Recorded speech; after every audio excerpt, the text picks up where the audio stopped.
Welcome to Bharat kitchen. ఈ రోజు recipe రాగి పిండితో కళాజామ్ చేద్దాం.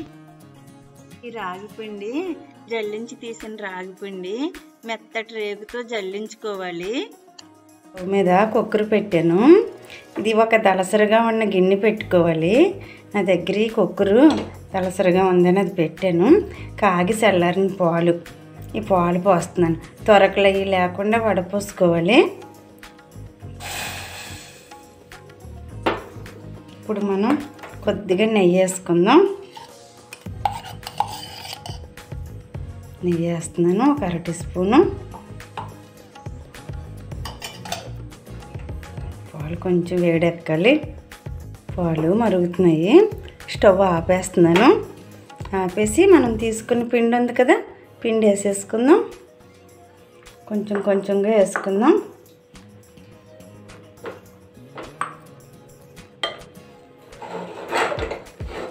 కలుపుకోవాలి.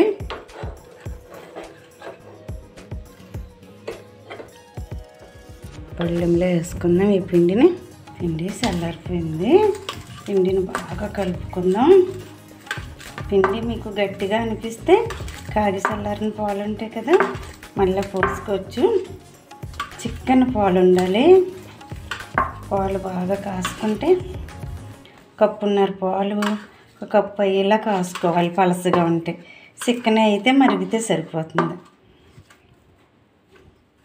పిండిలో మనం కొద్దిగా నెయ్యి వేసుకున్నాం. వేసాము. అలాగే కొంచెం సోడా, వంట సోడా వేస్తున్నాను, చిటికెడు.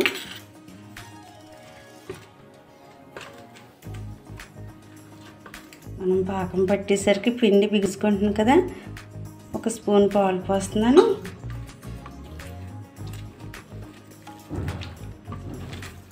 పోసుకుని పిండిని కలపటం అయిపోయింది.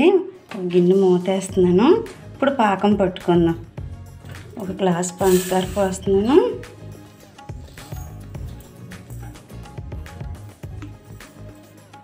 ఇంకా హాఫ్ వేసాను, 1 1/2 వేసాను. వాటర్ కూడా పోసుకుందాం.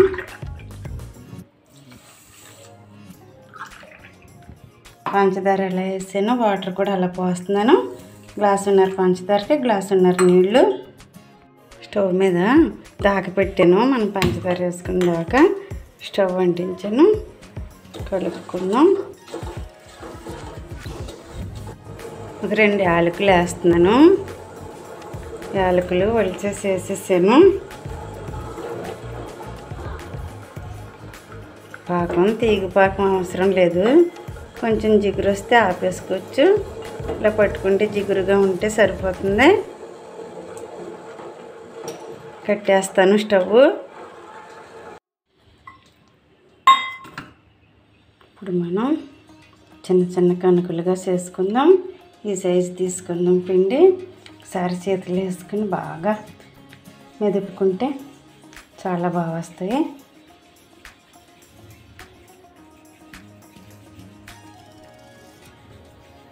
సాఫ్ట్గా రావాలంటే చేతులు వేసుకుని సైజు వండ చేసుకుని ఇలా చేసుకుందాం అన్నీ కూడా.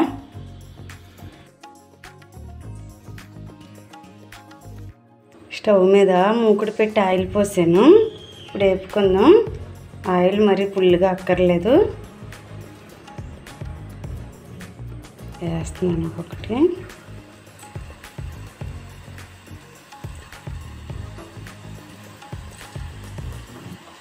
స్లోగా తిప్పుకుందాం.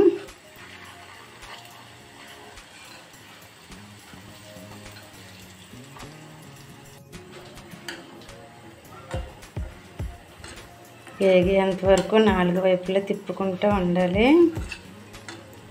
స్టవ్ సిమ్లో పెట్టుకుని వేపుకోవాలి. వేగిపోయి తీసేసుకుందాం. తీసేసుకుని పాకంలో వేసుకుందాం.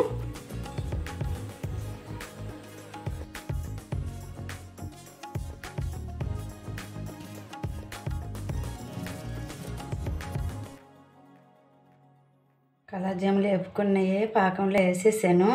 ఒక అరగంట సేపు ప్లేట్ మూతేసుకుని అలా పక్కన పెట్టుకుందాం. అరగంట తర్వాత పాకం బాగా పీలుస్తాయి, తీసుకుందాం.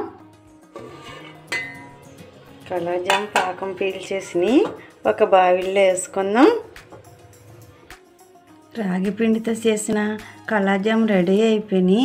ఈ రాగిపిండి ఆరోగ్యమే కాదు, చాలా టేస్ట్గా ఉంటాయి. కలాజాము పిల్లలకి పెద్దోళ్ళకి చాలా మంచిది. పాకం బాగా పీల్చింది. మీరు ఒకసారి ట్రై చేయండి, చాలా టేస్ట్గా కుదిరినాయి. ఈ వీడియో మీకు నచ్చినట్లయితే లైక్ చేయండి, షేర్ చేయండి, సబ్స్క్రైబ్ చేసి బెల్ ఐకాన్ క్లిక్ చేయండి.